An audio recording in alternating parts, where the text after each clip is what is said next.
तो प्रशांत भूषण अब अरविंद केजरीवाल से मिलने के लिए इच्छा जाहिर कर रहे हैं। लेकिन आपको बता दें, संजय सिंह ने आज तक से ही खास इंटरव्यू में कहा था कि जीत के बाद भी प्रशांत भूषण ने कोई संदेश उन्हें बधाई भरा नहीं भेजा था। बहरहाल 12 दिनों के इलाज के बाद अरविंद केजरीवाल अब से थोड़ी देर बाद दिल्ली पहुंचेंगे। सेहत तो एकदम दुरुस्त है, लेकिन पार्टी को ठीक करने की दवा भी उन्हें फौरन ही तलाशनी होगी।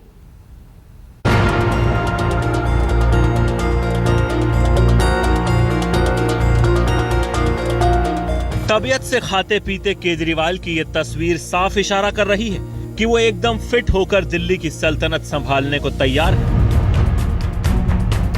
बेंगलौर में करीब 12 दिनों के इलाज का चमत्कार ऐसा हुआ कि बरसों से जिस्म में जड़ जमाए बैठी खांसी गायब हो चुकी है और ब्लड शुगर भी औकात में आ गया है। सेहत का मोर्चा फतह करने के बाद अब सरकार की चुनौतियां सामने हैं और केजरीवाल जानते हैं कि किसी भी मर्ज का वक्त पर इलाज कितना जरूरी है। 12 दिन के इलाज के बाद शाम करीब 5 बजे केजरीवाल ने दिल्ली के लिए उड़ान भरी। इलाज ने नई ऊर्जा तो दे दी, अब सवाल पार्टी और सरकार में विवादों के इलाज का है। केजरीवाल के दिल्ली लैंड करने से पहले पार्टी ने उनका स्टिंग करने वाले राजेश गर्ग का तो पत्ता साफ कर दिया, लेकिन चुनौतियां भरपूर हैं। केजरीवाल को प्रशांत भूषण और योगेंद्र यादव के मसले पर फैसला लेना होगा।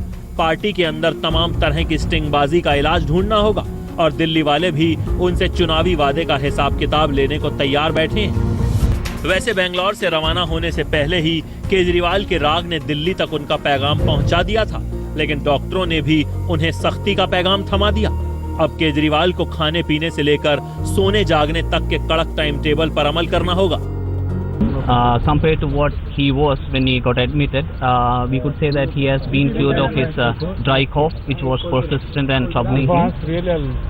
Regarding his diabetes, it has come to a very, very controlled level. Basically, he has to undergo his yoga practices. His diet restrictions are there, whatever is being prescribed, so he needs to follow that. That's a strict no. Any kind of aerated drinks are absolutely a strict no. That could be one of the reasons for the persistent cough what he had.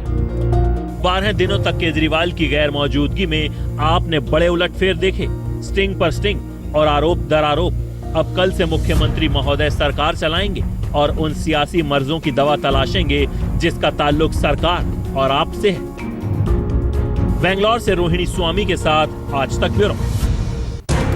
Kejriwal के दिल्ली लौटने से पहले party के बवाल को समेटने के संकेत मिलने शुरू हो गए। केजरीवाल का ऑडियो स्टिंग करने वाले पूर्व विधायक राजेश गर्ग के खिलाफ अनुशासनात्मक कार्रवाई की गई और उन्हें जांच होने तक पार्टी की प्राथमिक सदस्यता से निलंबित कर दिया गया। पार्टी नेता दिलीप पांडे ने कहा कि राजेश गर्ग पिछले 1 साल से पार्टी विरोधी काम में जुटे हुए थे। बार बार लगातार ऐसे कई वाक़े ऐसे मौके आए जिसमें राजेश गर्ग जी ने अपने स्टेटमेंट से, एक्शन से पार्टी को एम्ब्रेस किया है, पार्टी विरोधी गतिविधियों में लिप्त रहे हैं। तो ये सारी चीज़ें अनुशासन के दायरे से बाहर जाकर किया उन्होंने और पार्टी की डिसिप्लिनरी कमेटी को ये लगा कि ऐसी स्थिति में पार्टी की प्राइमरी मेंबरशिप में उनका बना रहना ठीक नहीं है, एटलीस्ट तब तक जब तक की इंक्वायरी पूरी नहीं होती। ये बवाल उस ऑडियो सीडी की वजह से हुआ जिसमें केजरीवाल राजेश गर्ग को बता रहे हैं कि वो कांग्रेस के 6 विधायकों से बात कर उन्हें अलग पार्टी बनाकर आपको समर्थन करने के लिए कहें। 6 को अलग करवाने का ही शुरू करवाओ। मैं कि 6 लोग अलग करके अपनी पार्टी बना के और हमें इस बाहर से समर्थन कर दें। जी ये कांग्रेस का तो नहीं होने वाला, मैं बता रहा हूँ आपको, 1.5 महीना हो गया। मैं प्लान करता हूँ। मैं आज ये 6 लोग अगर अलग टूट के ये बीजेपी को जा रहे थे, बीजेपी में जा नहीं पाए क्योंकि इसमें 3 मुसलमान हैं। मुस्लिम है, वो नहीं जाएंगे बीजेपी वगैरह हमारे। वो जा नहीं पाए तो वो 6 फिर हमें ही समर्थन करते बाहर से। हाँ, आज मैं इस पर थोड़ा सा लगाता हूँ जी, आप अपनी काउंसिल निपटा लो। टेप की प्रामाणिकता की अभी तक पुष्टि नहीं हुई है, लेकिन गर्ग का दावा है कि टेप दिल्ली विधानसभा भंग होने से पहले उस समय का है जब केजरीवाल के इस्तीफे के बाद यहाँ राष्ट्रपति शासन था। ऑडियो टेप किसने जारी किया, इसका खुलासा नहीं हुआ है। राजेश गर्ग के मुताबिक उन्होंने ये रिकॉर्डिंग कुमार विश्वास को सौंपी थी। ऑडियो टेप ऐसे वक्त में आया जब आम आदमी पार्टी में प्रशांत और योगेंद्र को लेकर खेमेबाजी चरम पर थी। सवाल ये है कि अब केजरीवाल बीमार पार्टी की सेहत सुधारने के लिए किस थेरेपी का इस्तेमाल करेंगे। पंकज जैन, दिल्ली आज तक।